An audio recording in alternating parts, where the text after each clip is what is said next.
Hello, everyone. Good morning. Well, we are going to be talking about functional foods or the foods that help with gut healing with Vincent Esposito, who is a chiropractor turned into a functional nutritionist. So he will be joining me in 1 second, and we will be, you're welcome to ask questions. This is a very, popular topic for with our viewers on gut healing food. So I'm just going to have just in 1 second. He will be joining me, and there you are. All right, we made it. Yes. All right. So great to see you. Good to see you too. It's nice to see you. Absolutely. So I was just introducing and saying the topic that we're going to be talking about, healing foods for gut. Before Yeah. that, if you can tell us a little bit about yourself. You are a chiropractor who's turned into a functional nutritionist. So just tell us a little bit about your journey, what happened, and then we can move on to the rest of the discussion. Yeah, absolutely. So I born and raised in Brooklyn, New York. Still practice here. That's where I live. Um, and both my parents are Italian American, so food was always kind of at the forefront of most days. So I spent a lot of my childhood watching my mom cook, watching a lot of other family members, aunts, grandparents, the whole bit. But I never cooked on my own, and I was always like an active kid. I played, multiple sports, things of that nature. Then I went away to college, undergrad, and I was playing ball there. And while I was in college, I developed a few things that I never felt before. So, well, one was I gained about 25 pounds or so, which in my infinite wisdom at the time, I always thought I was just putting on a lot of muscle mass. I was working out more, that whole thing. Yeah. But on top of that, I developed some other things that I never felt. So one of which was some digestive issues, kind of like alternating bouts of things like constipation, diarrhea. Brain fog was a big thing for me. I noticed before I went to college, I never had coffee, and now I realized it was becoming like a daily thing to kind of get me going in the morning. And I'm a morning person, so that's like a big thing for me.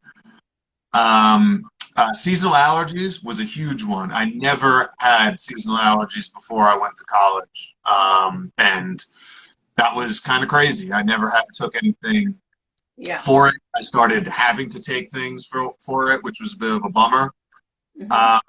But it was just kind of wild. And then I decided later on in college to go to chiropractic school. I worked a little bit as a trainer at the school, and my goal initially was to go in and eventually work in sports rehab. That was why I went to chiropractic school, to help like rehabbing. Yeah. That was that was what I was passionate about at the time. And when I went to chiropractic school, that was the first time I was living by myself for the first, like alone for the first time. And I noticed those kind of the weight gain, the brain fog, the digestive issues were not going away. And I realized very quickly, living on my own, that I had to start buying my own food because eating out every day is very expensive. So I started spending every day on the phone talking with my mom, really, asking her how to cook a lot of like the standard Italian American stuff. It was a lot of pasta. It was like chicken parm, whatever, stuff like that. Yeah. And while I was learning how to cook, I was not necessarily getting any better. My problems weren't really going away. And it wasn't until I took biochemistry again in chiropractic school. It was actually the class was taught by a naturopathic doctor, which was awesome.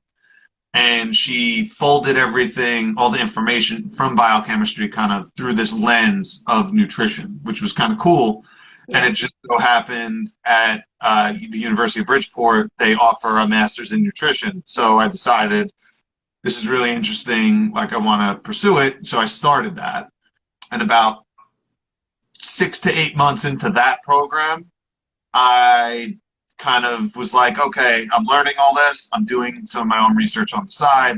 Yeah. It's time to actually start kind of putting it into use. Like I make myself patient zero. I feel like a lot of us end up going down this path some way because of this. But for me, one of the big things was like most typical Americans, it was, a protein's just considered some kind of meat. So it would be like meat, maybe a vegetable, and some, I don't know, rice or whatever I was making. And I started transitioning. It was less of the processed grains. I changed it to whole grains. I started swapping out or transitioning out of my meat consumption, say from like every meal to maybe once a day, to eventually a few times a week, to eventually not at all. Yeah, so that took, a few months. I'd say probably around like 6 months, like all these transitions took place. Dairy came out. And what I noticed very quickly over those first couple months, as I was phasing out of my meat consumption, or at least the amount of it, a lot of those digestive complaints I had were going away. The brain fog started to clear up. And the next year, I noticed the seasonal allergies didn't come back because this was kind of over the summer. So the next year came back around. I was like, I don't need to take anything, which was stunning.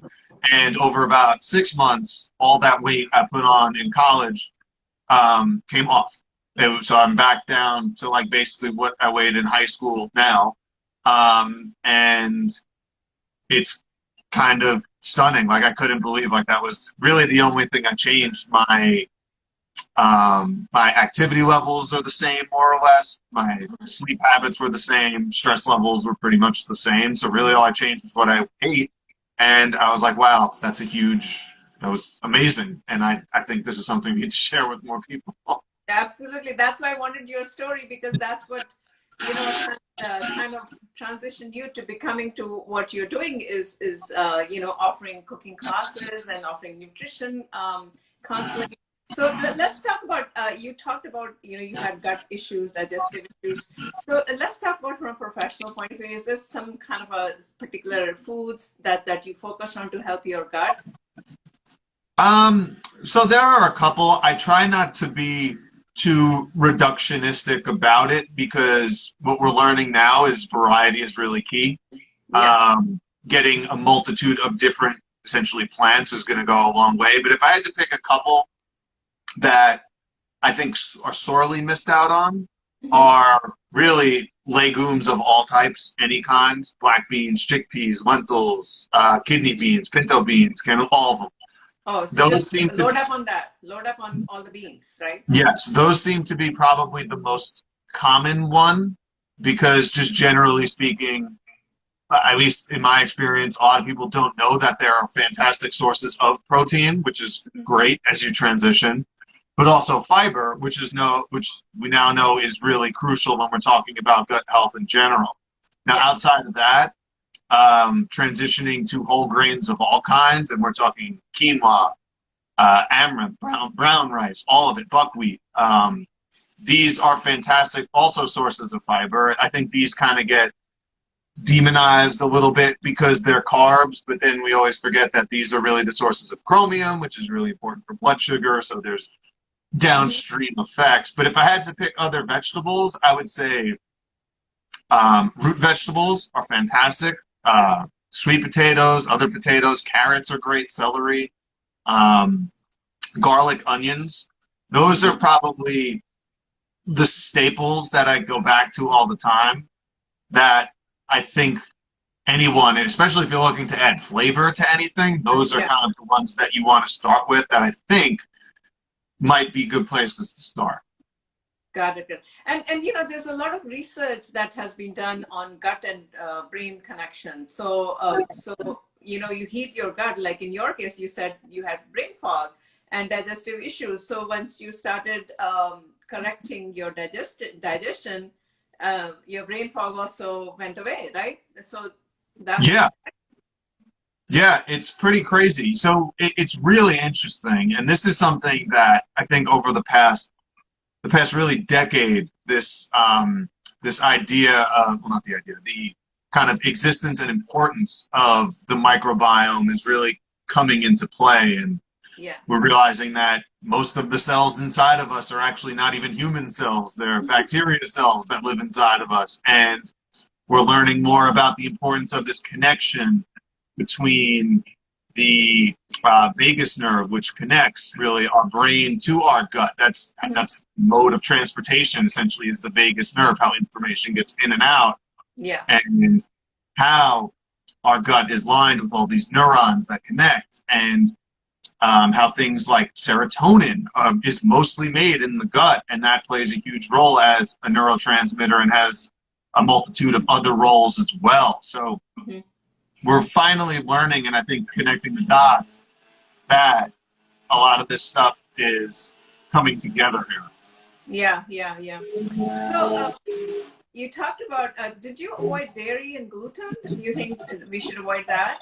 So it's always kind of interesting. So for me, dairy was not one of the hardest things to give up, which for everyone was like, oh, that's crazy, that's the hardest thing, how do I get rid of it?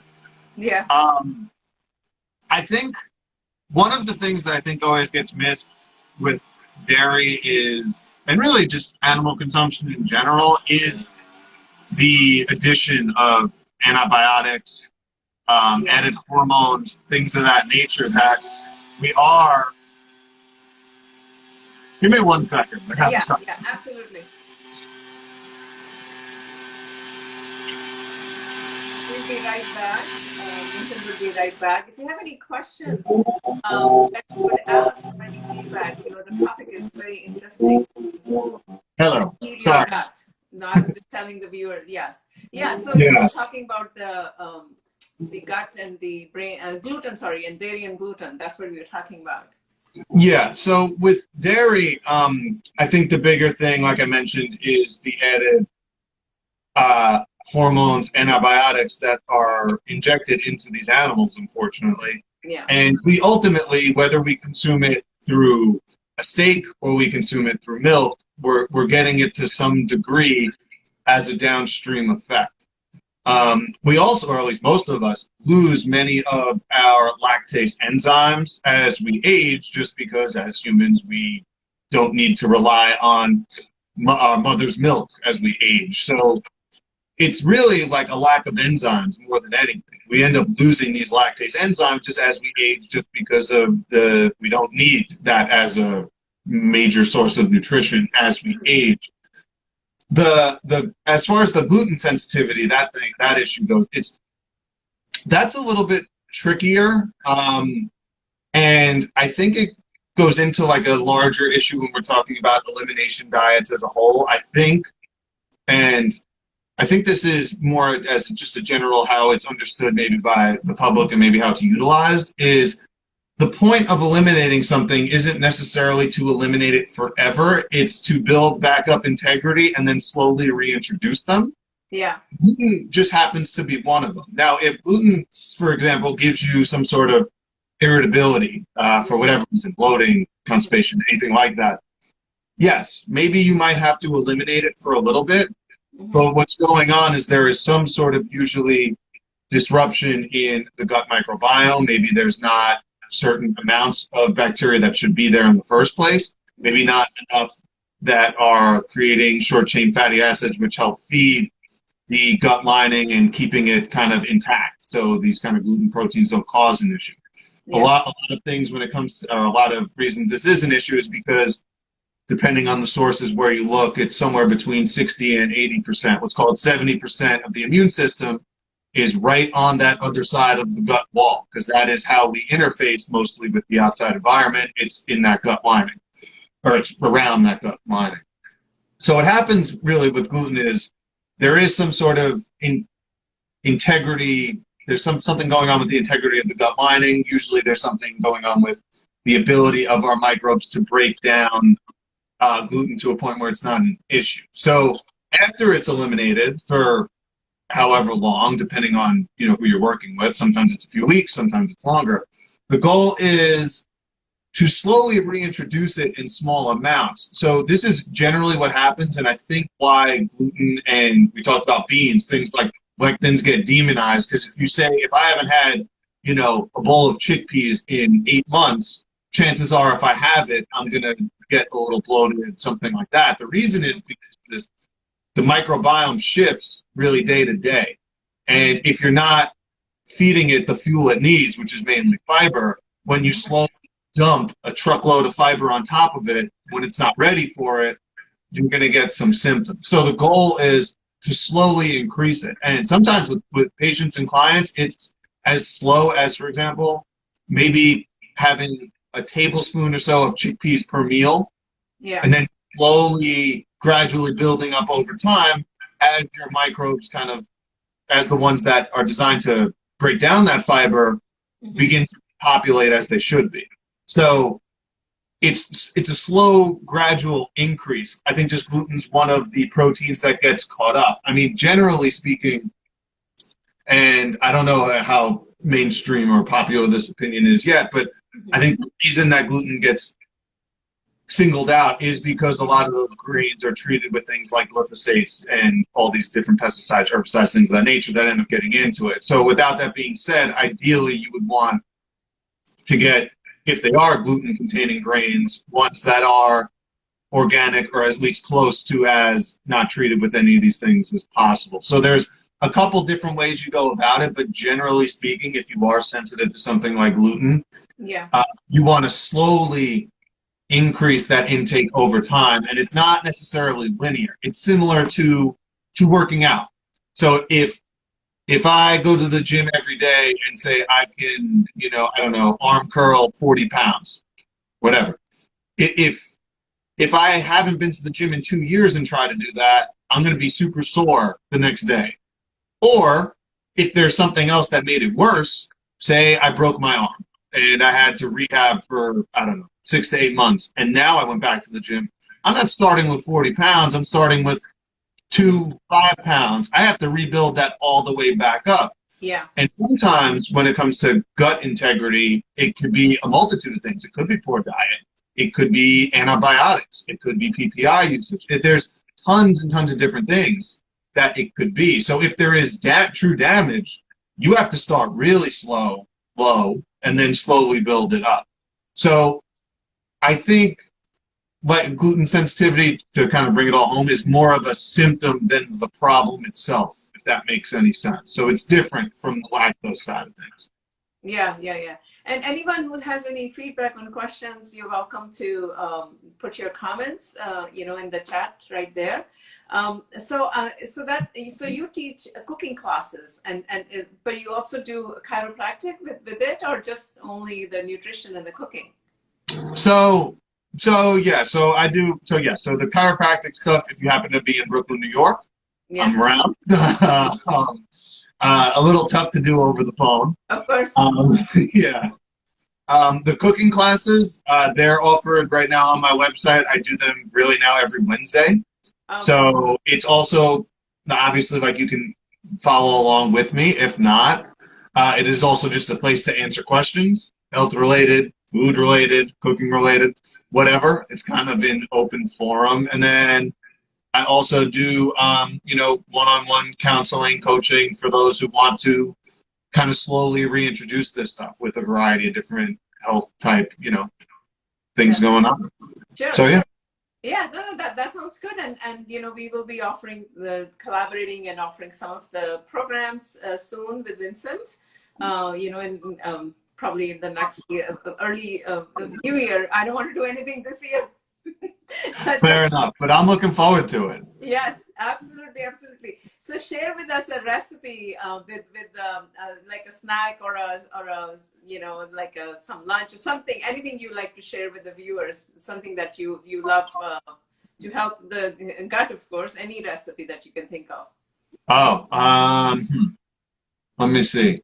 Well, what I can say is, so I posted yesterday on my YouTube channel, I posted a video of a tomato sauce I made with pinto beans to add some fiber. Instead of using noodles, I sliced zucchini noodles. It was an oil-free recipe, which I know for some, if you're looking for something like that. So that's up there. I think it's great. It's a Friday night. It's an awesome I think one pot, date night dish if you're looking to do something like that. You can impress, whoever you're with. So that was one recently. My plan is actually as soon as we hang up here, I Yeah. am posting a video for a banana bread recipe. So a gluten-free banana bread. So instead you're looking for that, we have oats as the base, and then obviously a whole Yeah. bunch of bananas. Holidays. So Yeah. Yeah. so those are a couple of the more recent ones. Okay. Yeah. Okay. Okay, thank you. Well, thank you so much for joining us today. And we'll be offering some programs soon with Vincent, and we will let our viewers know. Any other comments, any feedback anyone has, you're welcome to email us. You're welcome to put it in this video after we upload it. And we are here for you every day. Thank you so much. Thank you, Vincent, for joining us. Thank you for having me. This is great. Okay, bye-bye. Bye.